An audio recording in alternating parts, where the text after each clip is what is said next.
Recording case क्या है? पाकिस्तान को $11 बिलियन का नुकसान हुआ। बलूचिस्तान के मिनिस्टर्स भी क्या इसमें मुलविस थे? वर्ल्ड बैंक का फैसला किसके हक में आया? पाकिस्तान ने दुनिया की 5वीं बड़ी गोल्ड और कॉपर रिजर्व खो दी। बिस्मिल्लाहिर्रहमानिर्रहीम। अस्सलाम वालेकुम नाज़रीन, मेरा नाम है मलिक अली बिलाल और अपने इस चैनल पे मैं आपको खुशामदीद कहता हूँ। रिकॉर्डिंग एक माइन का नाम है जो बलूचिस्तान के डिस्ट्रिक्ट छगाई में मौजूद है और यहाँ पर दुनिया के सबसे बड़े 5वें गोल्ड और कॉपर के रिजर्व मौजूद हैं। अब आते हैं कि यहाँ पर हुआ क्या था। 1993 में American company BHP mineral intermediate exploration INC ने बलूचिस्तान डेवलपमेंट अथॉरिटी BDA के साथ एक एग्रीमेंट किया। इस एग्रीमेंट का नाम था छागी हिल एक्सप्लोरेशन जॉइंट वेंचर एग्रीमेंट छिजवा। ये कंपनी यहाँ पर काम करेगी और जितना भी मुनाफा होगा एक्सट्रैक्टेड मिनरल्स का उसमें से 75% खुद रखेगी और 25% जो है वो बलूचिस्तान गवर्नमेंट को देगी। तो उस टाइम पे यहाँ पे बिल्कुल भी नहीं पता था कि यहाँ पे इतने ज़्यादा जो है मिनरल रिसोर्सेज हैं और गोल्ड के और ये कॉपर के और इतना फ़ायदा होगा। अच्छा जी, आगे क्या होता है कि 2000 में अमेरिकन कंपनी जो BHP है ये पाकिस्तान से यहाँ से विड्रॉल कर देती है। इसको यहाँ पे कुछ खास इतना नज़र नहीं आता, तो ये यहाँ से विड्रॉ कर देती है और अपने जो ऑपरेशनल राइट्स हैं एक छोटी कंपनी मिनको रिसोर्सेज को सेल कर देती है। फिर 2000 में 1993 छिजवा एग्रीमेंट में तब्दीली करके चेंज करके बलूचिस्तान गवर्नमेंट BDA के साथ एक रिटर्न जो है वो एग्रीमेंट होता है और साथ में ये भी एग्रीमेंट हुआ कि किसी भी कॉन्ट्रैक्ट की सूरत में वर्ल्ड बैंक के ICSID international centre for settlement of investment disputes से मेडिएशन तलब की जाएगी। मतलब अगर कोई भी पैसों का मसला होता है या कोई भी इस तरह का मसला डिस्प्यूट चलता है तो ICSID बैठकर जो है वो खत्म कराएगा। अच्छा, 2006 में तीथियन कॉपर कंपनी TCC ने मिनको रिसोर्सेज को एक्वायर कर लिया।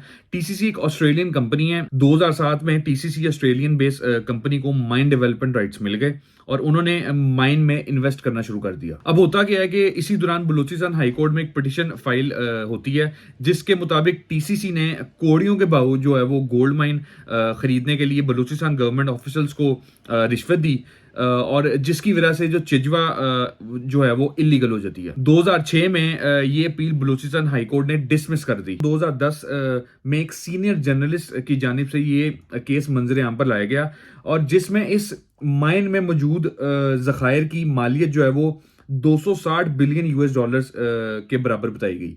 लेकिन आपको एक चीज बता दूं कि इसकी जो असल मालियत है वो अभी तक जो है वो नहीं पता किसी को कि कितनी है। अच्छा खैर, बलूचिस्तान ने इस नई खबर को सुनने के बाद 1993 की छिजवा को रिवोक कर दिया। साथ ही ये ज़खायर निकालने के लिए डॉक्टर समर मुबारक बंद की लीडरशिप में एक कंपनी जो है वो सेटअप कर दी।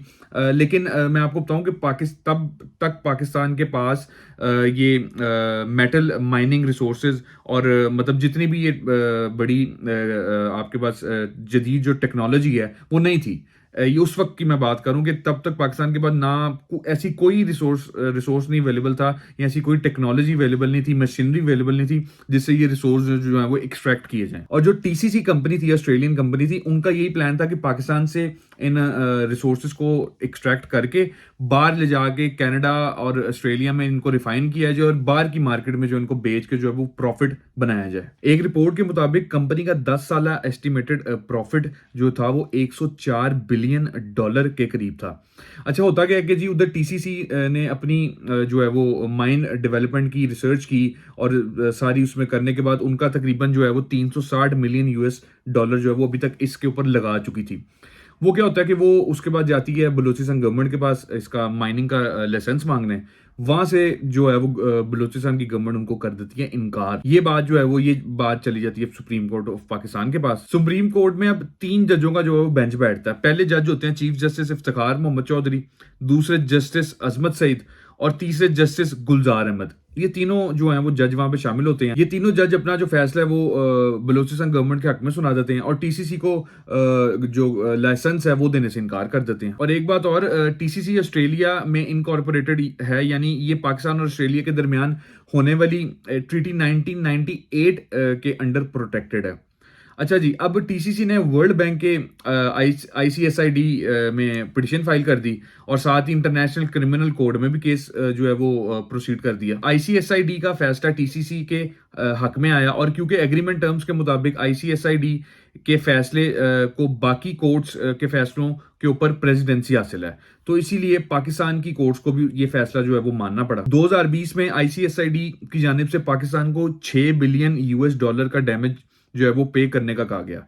पहले ये अमाउंट जो थी वो 11 बिलियन यूएस डॉलर की थी, लेकिन उसके बाद जो है थोड़ी निगोशिएशन हुई और इसको जो कम करके तो 6 बिलियन यूएस डॉलर करा दिया गया। अब पाकिस्तान को जीडीपी का 2% डैमेज फाइन के तौर पे देना था और माइन के 75% स्टेट से भी हाथ धोना पड़ गया। आईसीएसआईडी का फैसला टीसीसी के हक में 2017 में आया, जबकि पाकिस्तान ने 2015 में ही मेटलर्जिकल कॉर्पोरेशन ऑफ चाइना को माइनिंग की लीज दे दी थी। अब 2019 में ये वाला लाइसेंस भी सस्पेंड करना पड़ गया। खैर, इस 6 बिलियन यूएस डॉलर की पेनल्टी को खत्म करने के लिए इसमें एक तरीका था कि टीसीसी के साथ आउट ऑफ कोर्ट में कोई सेटलमेंट कर ली जाए, और यही हुआ। पाकिस्तान ने बैरीगोल्ड कॉर्पोरेशन के साथ मिलकर चिली की एंटोफगेस्टा कंपनी को बॉयकॉट करने का फैसला किया।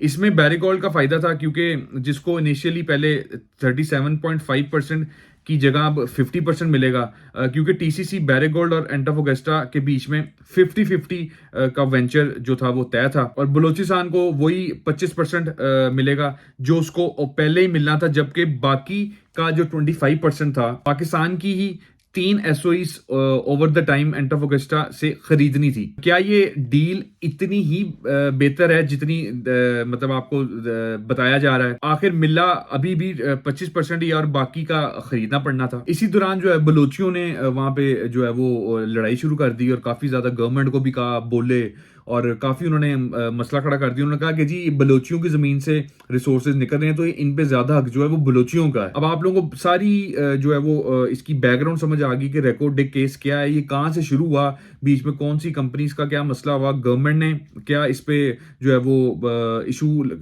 खड़ा किया और इसको लाइसेंस का जो मना किया। आप लोगों को सारी इसकी बैकग्राउंड जो है वो समझ आ गई है। अब आप लोगों को एक बात बता दूं कि बलूचिस्तान डेवलपमेंट अथॉरिटी बीडीए के पास मिनरल रिसोर्सेज इशू करने की अथॉरिटी नहीं होती।